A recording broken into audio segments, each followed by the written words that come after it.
এটা হচ্ছে তোমাদের এই যে 2023 সালে যারা একাদশ শ্রেণীতে যাদের ভর্তি হয়েছে তারা আর কি এই বইটা মানে রিপ্রিন্ট 2023 সালে বইটা প্রিন্ট হয়েছে। এটা ইংলিশ ফর টুডে একাদশ দ্বাদশ শ্রেণীর ইংরেজি প্রথম পত্রের বই। এটার যে কবিতাগুলো আছে সেগুলো দেখাচ্ছি তোমরা, দাঁড়াও। এটার কবিতাগুলোর মধ্যে ড্রিমস, যে ড্রিমস দুইটা কবিতা আছে। একটা কবিতা হচ্ছে ড্রিমস লেখছে DS Lawrence, all people's dreams but not equally. একটা কবিতা এই যে ড্রিমস, আর একটা কবিতা আছে ড্রিমস, এই কবিতাটা লিখছে ল্যাংস্টন হিউজ আছে, এটাও ড্রিমস কবিতা। Hold fast team for if dream dry life is broken wings bird that can not fly, এটা লিখছে ল্যাংস্টন হিউজ। আর উপরেটা লিখছে ডিএস লরেন্স। এনে হচ্ছে দুইটা কবিতা। তারপরে আরও কবিতা আছে এই বইয়ের মধ্যে,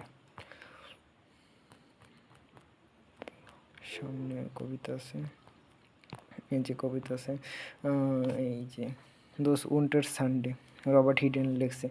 মানে তার বাপে যে এই শীতের দিন যে কষ্ট করে সেই সম্পর্কে এই কবিতাটা লিখছে। এটা খুব ভালো একটা কবিতা। তারপর সামনে আরও কবিতা আছে, সামনে কোথায় সামনে আরও কবিতা আছে, সামনে কবিতা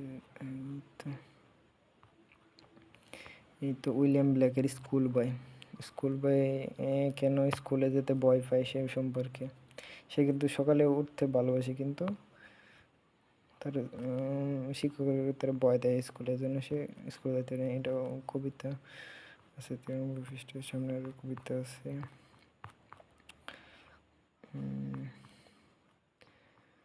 সামনে কবিতা আছে একাদশ দ্বাদশ শ্রেণীর বইয়ের কবিতা। কিন্তু এগুলো এই যে দেখো মায়া অ্যাঙ্গেলো লিখছে, মায়া অ্যাঙ্গেলো অ্যালন কবিতা লিখছে। এটা এই কবিতাটা পুরো। এটার মধ্যে একটা ইন্টারেস্টিং ব্যাপার হলো সে একটা নতুন একটা ল্যাঙ্গুয়েজের কথা বলছে, যে এই কী লিখছে যে ব্ল্যাক ভার্নাকুলার নামে একটা ল্যাঙ্গুয়েজের কথা বলছে। A language the black people in America use in their everyday life. Black vernacular সম্পর্কে এই জায়গাতে আমি প্রথম শুনছি, আগে আর এই ল্যাঙ্গুয়েজ সম্পর্কে আমি শুনিই নাই। তারপরে এই যে আরেকটা কবিতা আছে এই জায়গার মধ্যে, সেটা কি লিখছে ডাব্লিউ.এইচ. এডেনের লিখছে। এটা লিখছে দ্বিতীয় বিশ্বযুদ্ধের কাহিনী এই সম্পর্কে। আর আছে তো কবিতাগুলো এই যে একটা রেইম আছে, এটা ancient মেরিনারের colored a poem. Water everywhere and all the borders did sharp. তারপরে কি আছে water everywhere no any drop to drink. এই রিদমটার একটা ব্যাখ্যা আছে নিচে, এটা ব্যাখ্যাটা দেওয়া আছে। এই রিদমটাও অনেক ইম্পর্টেন্ট। তারপরে এই যে আর একটা কবিতা আছে, এটা লিখছে উইলিয়াম ব্ল্যাটার ইয়েটসে লিখছে। এই কবিতাটা। তারপরে এই যে আরেকটা কবিতা লিখছে মাইনর বার্ড, রবার্ট ফার্স্টে লিখছে মাইনর বার্ডের পাখিদের সম্পর্কে লিখছে এই কবিতাটা। তারপর এই যে আরও 4টা কবিতা আছে, একটা কবিতা, 2টা কবিতা, 3টা কবিতা, 4টা কবিতা। উইলিয়াম ব্ল্যাকের একটা কবিতা আছে। তারপরে এই যে আরও কবিতা আছে, এই যে টাইগার কবিতা। এই টাইগার কবিতা তো উইলিয়াম ব্ল্যাকই লিখছে। হ্যাঁ, উইলিয়াম ব্ল্যাক লিখছে। এই উইলিয়াম ব্ল্যাকের জীবন কাহিনীটা খুব গুরুত্বপূর্ণ, এটা অ্যাডমিশনে আসে। আরও তো কবিতা আছে।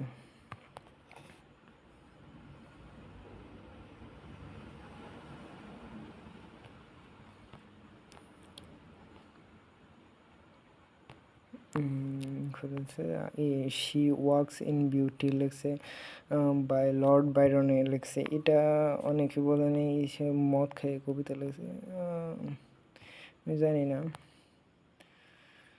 এই কবিতাটা বলা আছে died for beauty by Emily Dickinson. Emily ডিকসনের আর একটা কবিতা আছে নিচে, ডাইড ফর বিউটি। প্রথমটা হচ্ছে শি ওয়াক্স ইন বিউটি, ওটা ডাই ফর বিউটি। দুই কবিতার আছে। তারপরে এই আমাদের যে জীবনানন্দ দাশের মনে হয় একটা কবিতা আছে শেষে, হ্যাঁ এই যে জীবনানন্দ দাশের কবিতাটা হচ্ছে আই হ্যাভ সিন বাংলা, আমি বাংলার মুখ দেখে আসি, কারণ এটার আবার বাংলা মিনিং যে নিচে দেওয়া আছে, বাংলার মুখ দেখে যেতে আমি পৃথিবীর রূপ খুঁজিতে যাইনি।